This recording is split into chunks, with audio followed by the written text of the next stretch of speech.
Vasudevaya.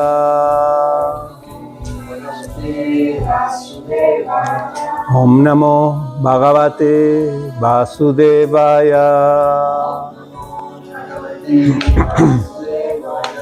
Om Namo Bhagavate Vasudevaya.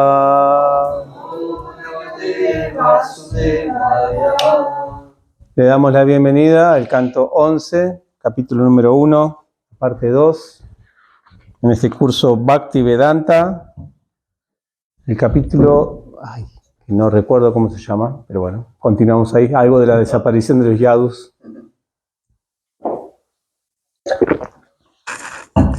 Bien, entonces habíamos hablado de que este capítulo más que todo habla de esa aparición, no, de esa partida atroz, digamos, de los yadus, fratricida, y vamos a dedicar esta clase más que todo a explicar cómo los acharyas interpretan esta partida, porque es fácil interpretar una partida deshonrosa de parte de un demonio, porque bueno, un demonio parte del mundo así como vivió en el mundo, de forma deshonrosa, ¿no? No hay problema con eso. Pero los devotos generalmente se caracterizan por muertes sublimes.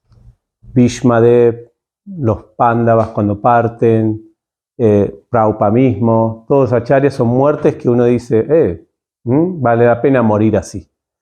Los yadus, en cambio, murieron de una manera no muy elegante, borrachos, como dijimos, pegándose entre ellos, matándose entre ellos mismos, o sea, ni siquiera en una batalla luchando con otros demonios. ¿Me explico? Era una cosa que no tenía, digamos, a nivel moral, no había manera de arreglarlo eso. No había cuestión. Entonces, los acharyas distintos acharyas se esfuerzan por explicar esta partida. Entonces aquí habíamos dicho 11 razones, las puse más o menos en 10. Bueno, disminuí una. Pero son parecidas, algunas que otras son parecidas. Pero quiero separarlas para ver la importancia que le dan a cada uno de estos argumentos. El primer argumento que habíamos dicho, que esto es algo de anteriores cantos, es que la partida, o sea, la pregunta es ¿por qué era una carga para el planeta los yadus? ¿Por qué Krishna decidió hacerlos partir? Porque eran devotos. Generalmente un devoto hace bien al mundo. Es bueno poblar el mundo con devotos. ¿Por qué? Habiendo tantos devotos, Krishna nos lo dejó y los consideró una carga. Entonces, uno de los primeros argumentos era porque la carga no era por su devoción, porque la devoción no es una carga para el planeta Tierra, sino la carga era su poder. Estábamos hablando de personas muy poderosas, que no podían ser vencidas por nadie. Eran semidioses. Y aparte, uno puede decir, los semidioses, los únicos contrincantes, digamos, a su nivel, a su peso, ¿no? Son los demonios.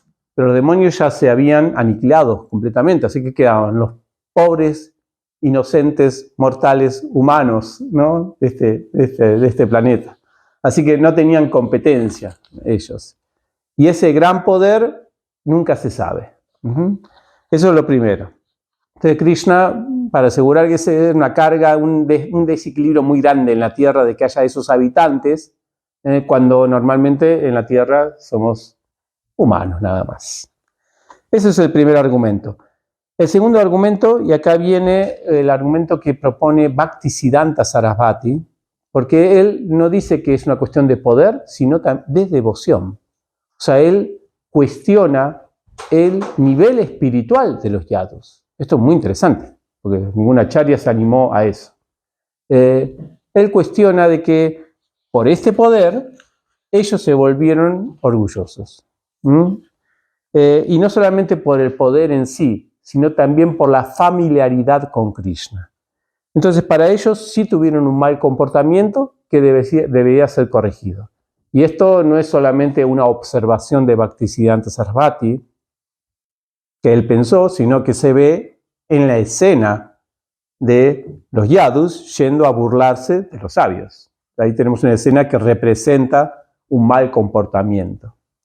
Entonces él va por esa línea. La línea de él es, Bhaktisiddhanta Sarasvati se portaron mal. Y por lo tanto, hay que disminuir esa carga, porque no hay peor, como dice, mono con navaja. Entonces, una cosa es un monito solo, pero cuando tiene una navaja es más peligroso. Entonces, no quiero comparar a los yadus con monos, ¿no? Pero para que se entienda el asunto de que el poder, cuando está en manos de personas que pueden hacer un mal, es 3 veces más peligroso. Entonces, eso es... y esto lo dice Bhaktisiddhanta Sarasvati, que esa degradación de los yadus, por decirlo de una manera, surgió porque se confiaron en su familiaridad con Krishna. Por eso en el significado habla de la familiaridad, la madre del menosprecio. En el sentido de que cuando te acostumbras a que estás en un ambiente espiritual, a que estás en contacto, no sé, con tu guru, con Prabhupada, con no sé qué, con la más alta, ¿no? Te crees que vos también estás en esa posición. Consejito para todos. Bhaktisiddhanta Sarasvati era muy, ¿no? Cuando él va a analizar luego, ahora vamos a ver otros argumentos, es cuando vos te crees que venís del linaje, ¿no? Sí, de Nityananda. Ojo con eso, porque eso no te garantiza espiritualidad. Entonces, los yadus, según como dice aquí, dice Bhaktisiddhanta Sarasvati, el Señor detectó que debido a su íntima relación con él, los yadus, algunos miembros de la dinastía yadu se habían vuelto indiferentes a su voluntad. De pronto, ya no hace falta seguir tanto a Dios, total, yo ya soy como de la casa. Ese es uno de los argumentos. Y esto tiene que ver también, y Krishna no quería que en su entorno, o alguien que lo identifican con él, como los yadus se identifican los yadus porque son familiares de Krishna, no quería que ellos manchen su nombre, o que manchen en realidad la comunidad Vaishnava, porque podría pasar. De pronto los yadus se hubieran quedado en el planeta y hubieran hecho cosas peores que estas que hicieron. ¿Cómo iba a quedar el nombre de la familia de Krishna? O el nombre de Krishna. Entonces, ante eso, ¡pum!, fuera. Es una carga. Eso es lo primero. Esto creo que nos enseña a no dormirnos en los laureles si tenemos alguna posición o una situación que es favorable en servicio devocional. Acá puse también el asunto del prestigio de ser un gran devoto, o sea, el prestigio de ser conocido, ¿no?, como un gran devoto, y entonces vos solamente, porque el prestigio es como tener un apellido también. Entonces vos sumergirte solamente en el prestigio, en el apellido del prestigio, sin preocuparte de tu vida espiritual, puede ser muy peligroso, porque te sumergís en eso. Yo soy discípulo de tal, yo soy no sé qué, yo hice tanto tiempo de servicio devocional, no sé, un montón de caracterizaciones que podamos tener, que si nos sumergimos en eso y nos olvidamos de realmente la vida espiritual real nuestra, podemos quedar como los yadus también. Y Krishna, ante eso, nos puede separar. Bueno, eso es uno de los argumentos de Bhaktisiddhanta Sarasvati. Jiva Goswami no opina lo mismo. Acá tenemos, ¿no?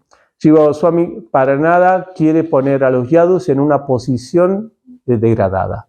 Ellos son íntimos compañeros del Señor, que es el segundo argumento, ¿no? Y ellos no hay manera de que se pueda ver un mal comportamiento en los yadus, porque tanto Krishna como los yadus son trascendentales, ¿no? Y no se lo debe ver en forma material, los comportamientos de ellos. Así que él dice que eran una carga, o si iban a volver una carga a los yadus, luego si Krishna partía, porque si Krishna partía, los yadus iban a tener mucha separación del Señor.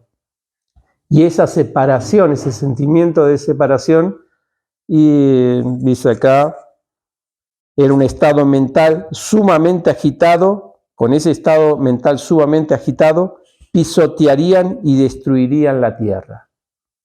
Entonces, la separación, lo que podría ser el peligro para, ¿no? Que Goswami lo ve en forma mucho más trascendental, o sea, no es la palabra mucho más trascendental, lo ve desde otro punto de vista. Srila Prabhupada acompaña este es otro argumento, ¿por qué dice Prabhupada acerca de esto? no recuerdo, en el Bhagavatam, 1.15.33, sí, porque ahí es donde Srila Prabhupada comentó sobre la desaparición de los yadus y fíjense en lo que dice. La puesta del sol no significa el fin del sol. Significa que el sol está fuera de nuestra vista. De manera similar, el fin de la misión del Señor en un planeta o universo en particular solo significa que Él está fuera de nuestra vista. Esta es una analogía conocida por los que estudiaron el primer canto, con respecto a la partida de Krishna. Pero Prabhupada dice, el fin de la dinastía Yadu tampoco significa que sea aniquilada. Desaparece junto con el Señor fuera de nuestra vista. Entonces le quiere dar la misma caracterización de la partida al Señor que a los Yadus.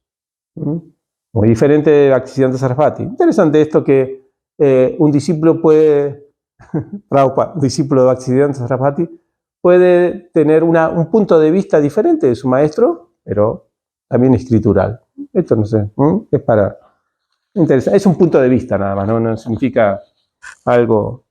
Lo que pasa es que si hay una cadena de Guru Parampara y todos dicen exactamente lo mismo, o sea, es como... Alguien sobra.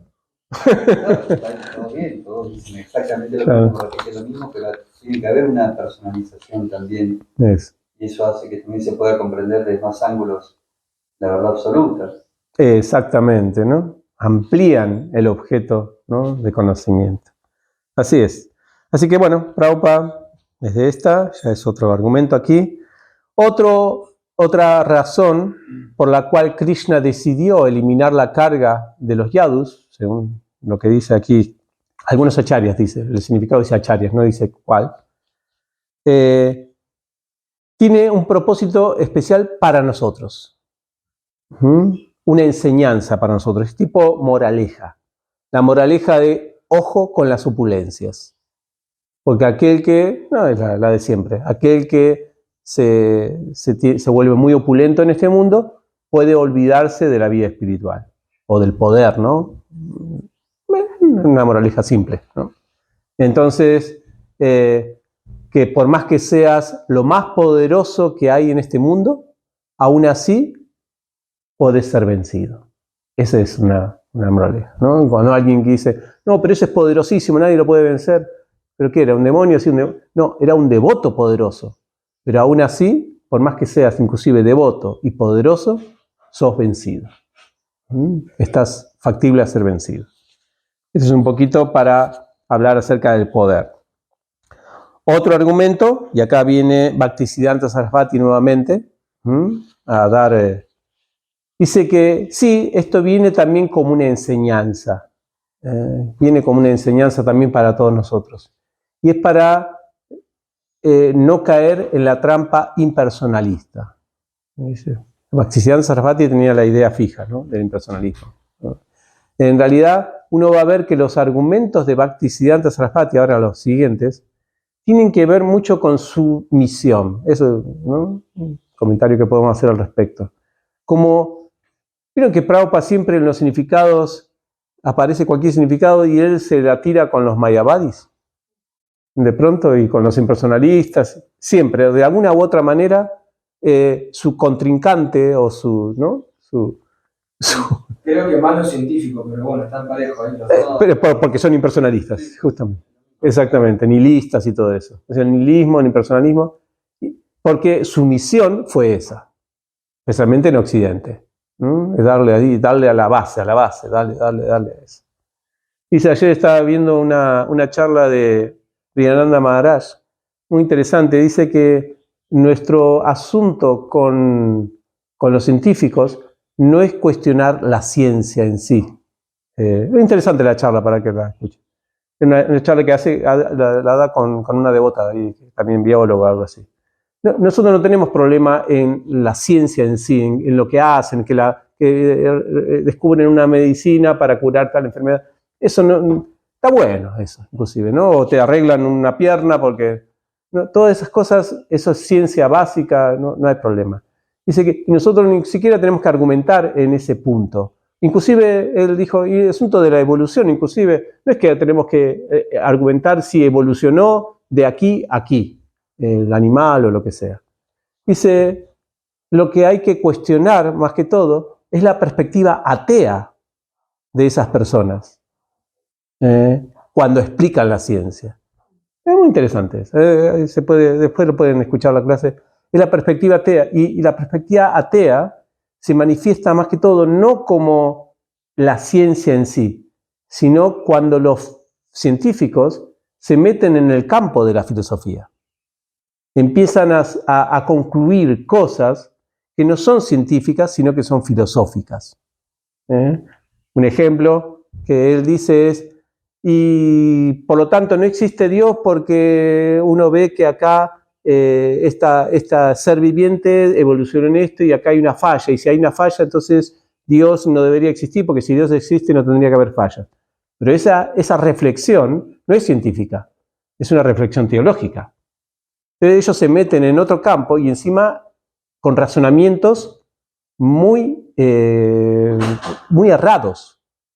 O sea, para un filósofo o para un teólogo, ese razonamiento te pone en un 0. ¿Me explico? Porque está razonando mal en otro nivel de conocimiento. Es interesante eso también para cómo Srila Prabhupada iba a la raíz del nihilismo, más que todo predicando la conciencia atea o la mala filosofía que se utilizaba para explicar conceptos que pertenecen a los filósofos o a los teólogos. Una cosita. Sí. De todas maneras, lo vemos a Prabhupada criticando un montón de aspectos de la medicina puntuales o de las teorías vigentes. O sea, no es que se queda solamente el error allá arriba de que me meto en otro campo del saber, digamos, otra área, que es la filosofía, teología, sino que también eso se replica en todos los descubrimientos que hacen. Sí, no mucho. No sé, bueno, o sea, si esos descubrimientos, si descubren la bomba atómica, más bien que va a ir una conciencia atea. Pero fíjate, la introducción del Bhagavatam dice, el mundo ha avanzado tecnológicamente, y no se la tira con la tecnología. Dice, pero lo que no avanzó es en los valores. Entonces, hay que ver ahí, analizar más en detalle ahí. Al menos, como Prabhupada no era un científico de eso, de laboratorio, está bien que él solamente se esfuerce en discutir los temas que él era experto. Y nosotros también quizás, bueno, podemos discutir los asuntos que nosotros somos expertos, si somos expertos en esa área. Pero mejor discutir áreas que nos interpelan a nosotros, como la filosofía, la teología. Ahí podemos nosotros, en nuestro campo, en nuestro ring, digamos. Pero si nos metemos en otro campo, qué sé yo, tendrán que ver ellos, entre ellos, ver cuál es la verdad.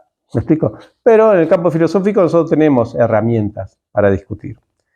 Entonces, un aspecto acá que dice Bhaktisiddhanta Sarasvati es que esta partida de los yadus es para entender que todos están debajo de Krishna.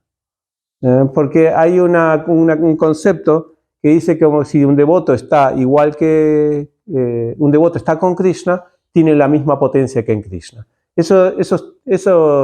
Esas declaraciones que se dice, un devoto, ¿cómo puede hacer eso? ¿O cómo puede haber caído ese devoto? ¿O cómo puede...? Porque estaba ahí cercano a Krishna, un asociado eterno del Señor. Esas concepciones donde uno, como dice la ofensa, ¿no? Considerar los nombres del señor Shiva o del señor Brahma al mismo nivel que el señor Vishnu, es impersonalismo. Y entender de que todos, excepto Krishna, están factibles a caer. Así que nosotros hagamos esfuerzos para decir los yadus no pueden, ojo, porque esto es impersonalismo. Bhaktisiddhanta Sarasvati lo está diciendo. Es un argumento que él pone aquí.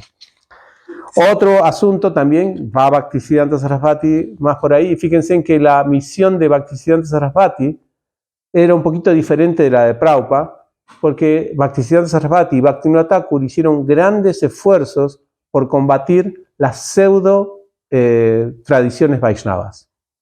Se pusieron una guerra contra ellos. Prabhupada no era tan así. Prabhupada no importaba porque él vino a Occidente. Acá no había otras tradiciones Vaishnavas a quien combatir. Había ateos y todo eso. Pero Bhaktivinoda Thakur y Bhaktisiddhanta Sarasvati sí, era su objetivo y se ganaron un montón de enemigos. Y tenían para elegir enemigos. Porque en ese entonces había como 11 sampradayas, no sé cuántas. Apa Sampradayas del señor Chaitanya, que estaban haciendo una mala fama de las enseñanzas del señor Chaitanya, haciendo cualquier cosa, ¿no? Tantra, sexual, un desastre, ¿no? A nivel moral, un desastre. A nivel filosófico, también. Por donde lo veías, eran una mala imagen de lo que se conocía como el Gaudiya Vaishnavismo. Por eso el Gaudiya Vaishnavismo perdió honor, digamos, perdió popularidad justamente por estas Sampradayas.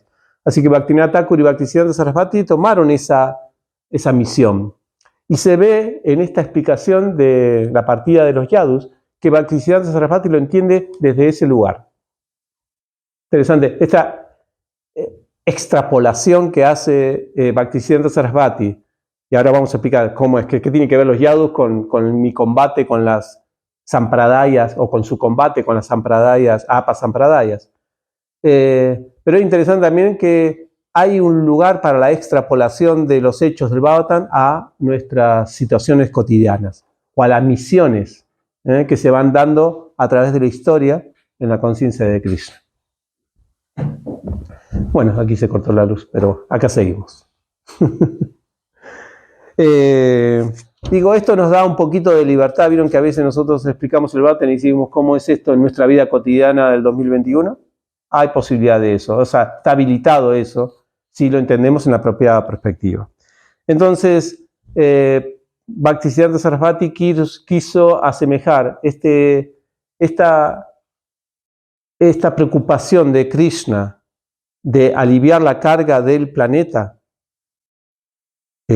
haciendo que los yadus se maten, con la preocupación de Chaitanya, de Advaita Acharya, de Nityananda, de no dejar hijos seminales. Muy interesante esto. Hijos seminales significa los hijos biológicos, ¿no? Que no dejar descendencia. O al menos que esa descendencia no se pueda arrogar ningún derecho. Esto es muy interesante. Pero Advaita tuvo hijos. Sí, exactamente, pero los rechazó. Solamente dice Nityananda, aunque es la suprema personalidad, no otorgó reconocimiento especial a los hijos nacidos de su linaje. No hizo un reconocimiento oficial.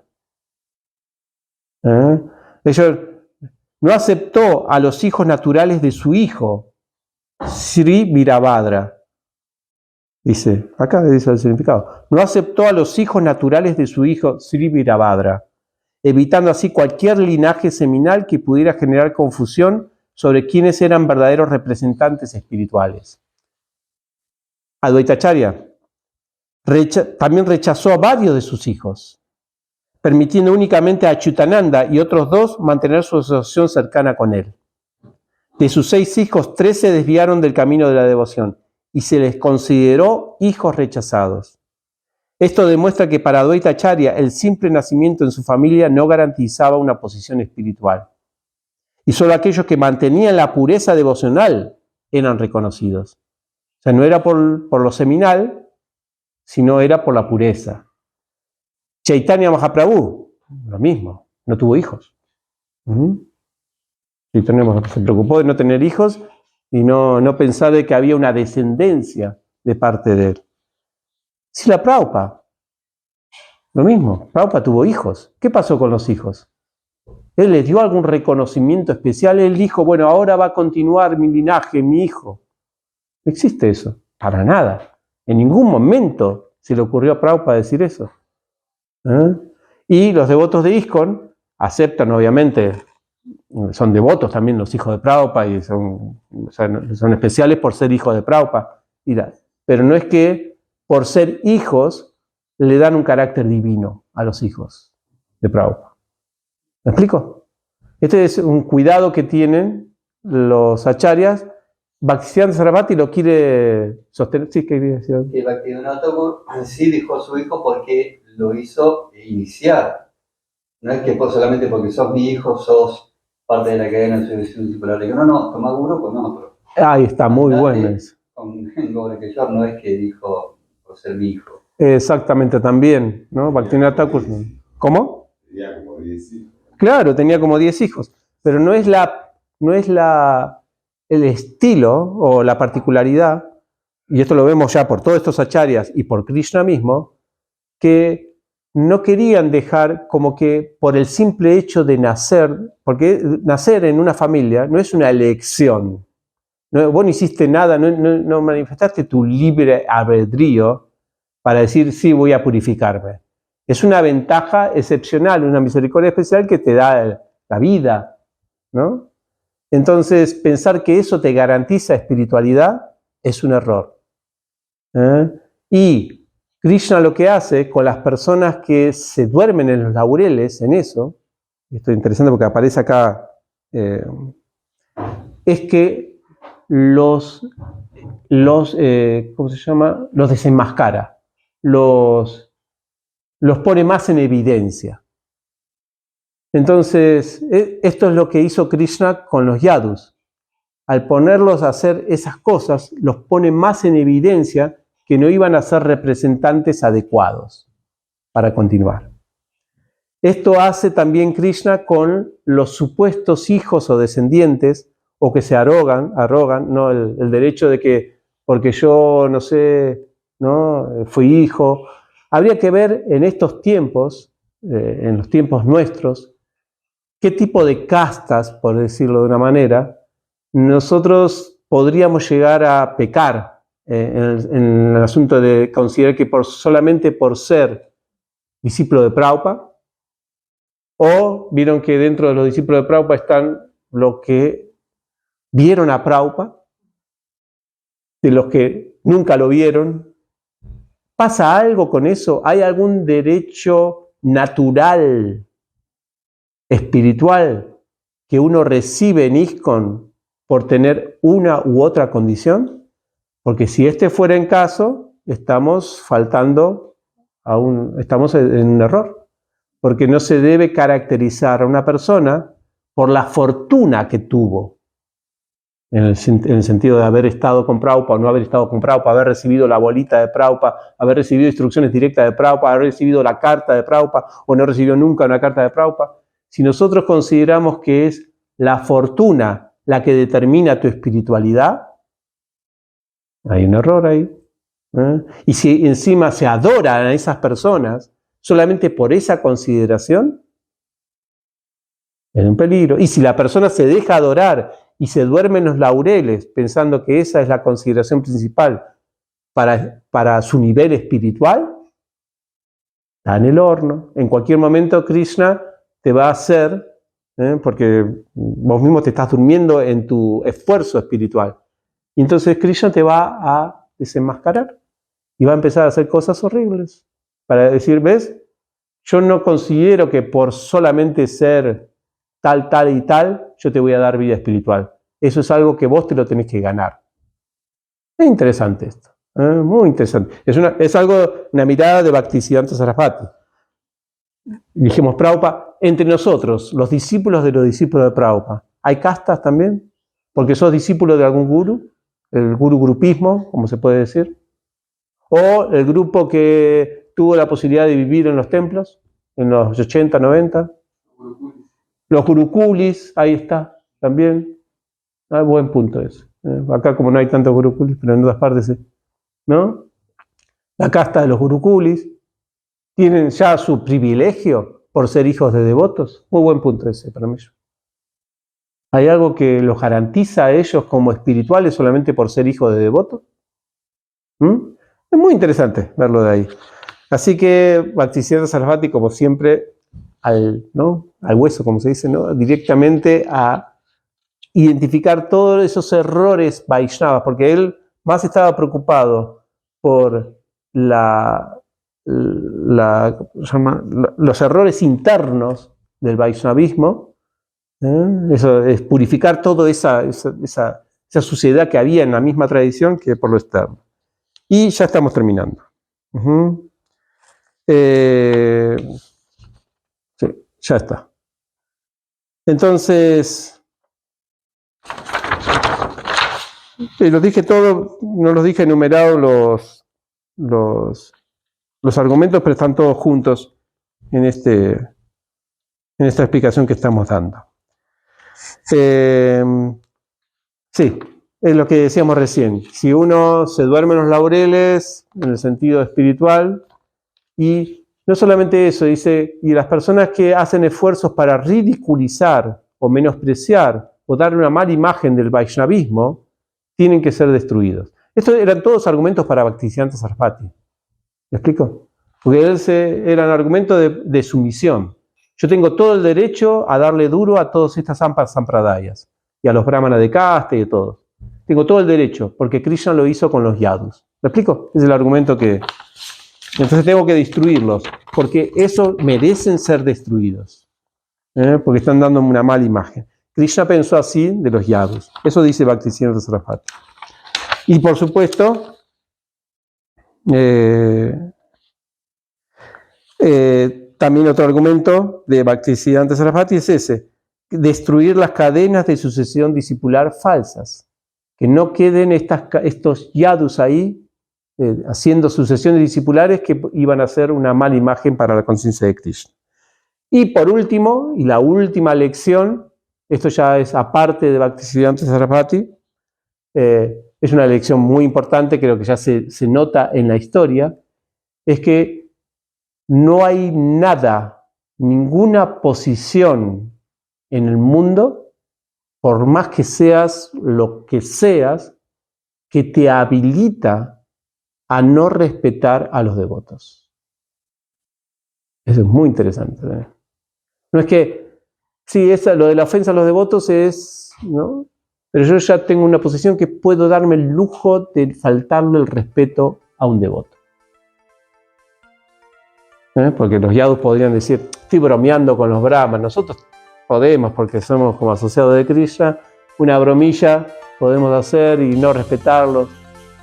No hay ningún derecho, ni siquiera por los compañeros directos, hijos directos del Señor, no tienen derecho a faltar el respeto a los brahmanes. Eso también, quizá para nosotros también, entender de que no hay nada que justifique en nuestra vida el no respetar a los devotos.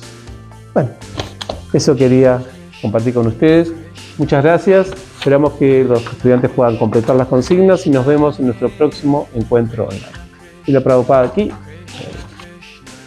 Krishna Krishna Krishna Hey Krishna Krishna Krishna Krishna Krishna Krishna